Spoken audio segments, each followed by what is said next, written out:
तो कल क्लास रखी थी मैं, लेकिन कल मुझे सूचना मिली कि रिज़ल्ट आने वाला है, तो रिज़ल्ट के बाद बड़ी गहमा-गहमी हो जाती है, इसलिए मैंने क्लास कैंसिल की।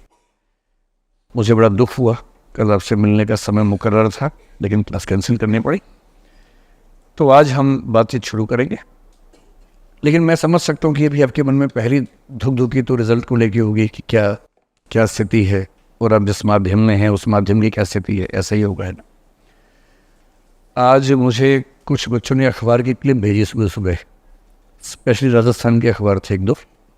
उसमें लिखा हुआ था कि इस बार हिंदी माध्यम का रिजल्ट पिछले 3 साल में सबसे ख़राब है। 10 भी बच्चों ने नहीं बताया कि वो हिंदी माध्यम से हैं, और यूपीएससी ने तो बताया ही नहीं। इतना क्या है कि सनसनी फैला दी। यूपीएससी कभी नहीं बताती है, ये नहीं बताया। यूपीएससी क्यों बताएगी भाई, ये उनका काम थोड़ा है। और 10 भी बच्चों ने बताया नहीं, मतलब बच्चे उनके घर जाके बताएं उनको कि हमारा ये माध्यम है, और बच्चे उनके घर जाके नहीं बताएंगे तो वो छाप देंगे कि बच्चे हुए ही नहीं। क्या मज़े की बात है। तो थोड़ा सा हम समझते हैं कि रिज़ल्ट कैसा है, और क्योंकि आपका भी जीवन इसी पे टिका हुआ है ना कि आपको देखिए कि रिज़ल्ट कैसा होता है। देखिए, हिंदी माध्यम में 2023 का रिज़ल्ट आप समझ रहे हैं, अभी 24 चल रहा है, 23 वाले एग्ज़ाम का रिज़ल्ट है। 2020 और 21 के जो रिजल्ट थे यूपीएससी में हिंदी माध्यम के, वो 22 और 24 बच्चों का था। कुल बच्चे 22, कुल बच्चे 24। जब वो 22 वाला रिजल्ट आया तो हमने एक दो गंभीर स्टेप्स लिए थे, जिसमें से एक का नाम था अस्मिता, एक का नाम था मेंटरशिप।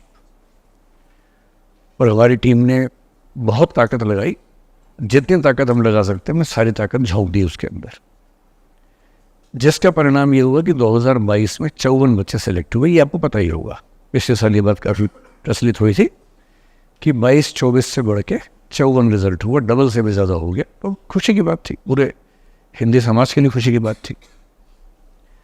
हमारी ताकत उतनी ही लगी हुई है, उससे ज़्यादा लगी हुई है। और पिछले साल मैंने रिज़ल्ट की अनाउंसमेंट करते हुए, तब भी ऐसी एक क्लास चल रही थी, मैंने उसी में अनाउंस किया था, और मैंने ये भी कहा था कि हम पूरी ताकत लगा देंगे कि अगले साल 75 सिलेक्शंस। वो भी आपको याद ही होगा, आप पूछने ही वाले होंगे मुझसे कि बड़े हीरो बन रहे थे, 75 कर रहे थे, 10 पे अटक गया मामला, है ना। लेकिन वो जब मैंने कहा उसके 8 दिन बाद या 7 दिन बाद 2023 का प्रीलिम्स हुआ। 2023 के प्रीलिम्स को हम मुहावरे की भाषा में जीनोसाइड भी कह सकते हैं। जीनोसाइड का मतलब होता है पूरे समुदाय का संहार कर देना। हंसी मजाक की बात है, कहीं सोचो कि सच में ऐसे ऐसे हुआ। तो संयोग से प्रीलिम्स पिछले साल का ऐसा हुआ कि मैं अपने 25 साल के अनुभव से बता रहा हूँ कि उतना खराब पेपर, उतना मुश्किल पेपर ह्यूमैनिटीज़ के लिए, हिंदी, तमिल, बांग्ला, तेलुगु, गुजराती भाषियों के लिए नहीं आया।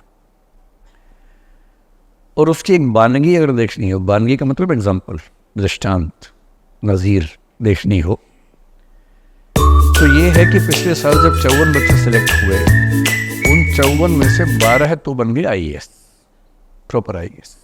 14 को बनना था, 2 से कुछ मिस्टेक्स हो गई,